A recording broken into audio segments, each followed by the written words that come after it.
Hey guys, day 6 of Autism Awareness Month.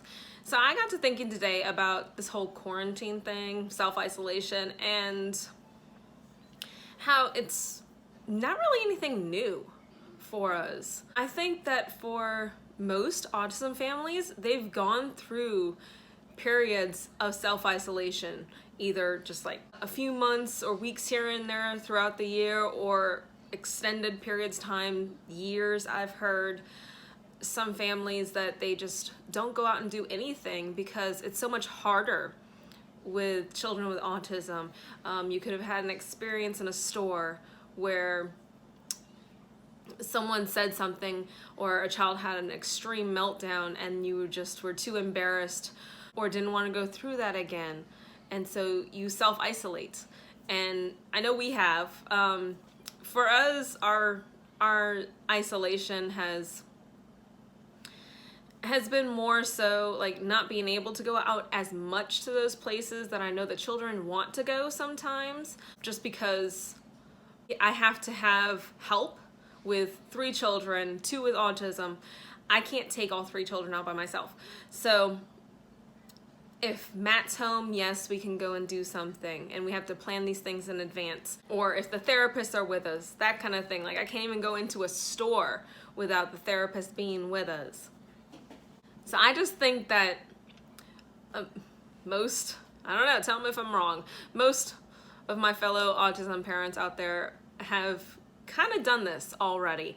There's months where like it's flu season or stomach viruses are going around, that you stay home more because you know that your children aren't really that aware or able to take care of themselves by not touching their face, not putting their fingers in their mouth, licking things.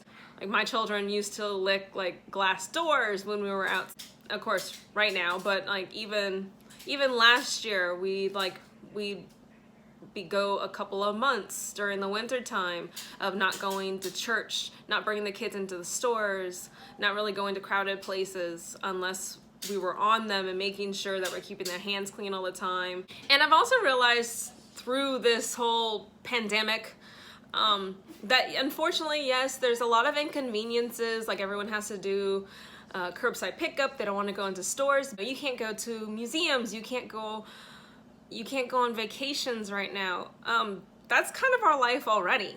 Like it's actually become, I don't know, I want to say it seems like it's a little more accommodating to what families like mine need anyway. Like the curbside pickup today, the baby chick's light went out today. I had a backup light bulb, but it popped as soon as I plugged it in. And so I had to run out and get them a new light bulb quickly so that they didn't get too cold or die. And unless places like Tractor Supply were now offering curbside pickup, which they weren't before, I wasn't gonna be able to get that lamp in time, because I wasn't about to take all 3 children into a store right now with what's going on. But also on a normal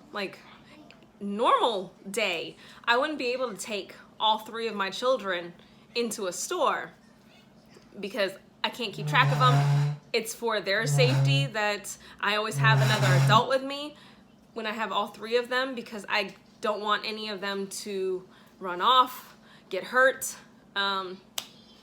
So yeah, that I found was just all these places now offering the curbside pickup is helping families like mine, and it would be really helpful if they kept the curbside pickup even after all this is over. And like I said about all of the museums, also putting like virtual galleries and tours online right now is extremely helpful. I don't know if we'd ever be to the point where we could take the children into nice museums. We tried once and it didn't really go over well. Good thing they didn't break anything or really touch anything, but we were afraid they were going to, because it's just not a place for them to go, but they do like looking at all of the stuff in the museums. So that's an amazing resource right now. The whole reason why we got into watching YouTube a lot was because we were watching other people go to zoos, aquariums, things like that, and having these family vacations, because we didn't. We've only been on one vacation and it was not pleasant getting there or coming back. 11 hours of screaming there, 12 hours of screaming back. Because my children just can't stand car rides for longer than, we've gotten it up to an hour now. Anything over an hour is pushing the limit. But it was back then, anything over like 15 minutes in the car was pushing them, and they'd scream, have meltdowns. One of the big reasons why I put on some of the videos on here that I do is so that the children can relive those experiences of the few times that we did go to the zoo, aquarium, parks, because we can't do it all the time. And especially like now, it's really worked out because Carmelo is demanding on going into the city and going like to the zoo or aquarium every single day. And we can't right now, but it'll satisfy him by me just putting on the video. This whole quarantine, self-isolation thing that's going on right now that everyone's experiencing, you have to realize that a lot of autism families have already experienced this, have already go through this on their normal life. And there's inconveniences. They can't go anywhere. They can't go on vacations. They can't take their children certain places or to stores. They can't go to their favorite restaurants, and they have to do like delivery or pickup of items. And that's what a lot of people are experiencing now. But a lot more stores having the curbside pickup, and all of the things being put online are actually things in normal life that would be very accommodating for some autism families, so that they can experience things, they can get what they need without having to schedule it only on the weekend or when they have support, which some people may never have support to be able to go out and do anything. So just putting that into a little perspective of, yeah, it's weird.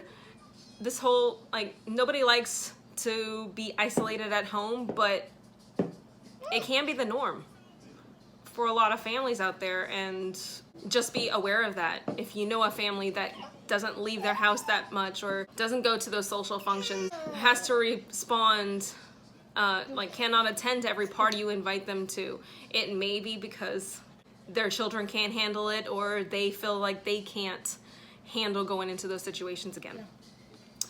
So, yeah. Just some random thoughts going through my head today. Carmen is shaking the table, sorry. So, on this here, until next time guys, bye.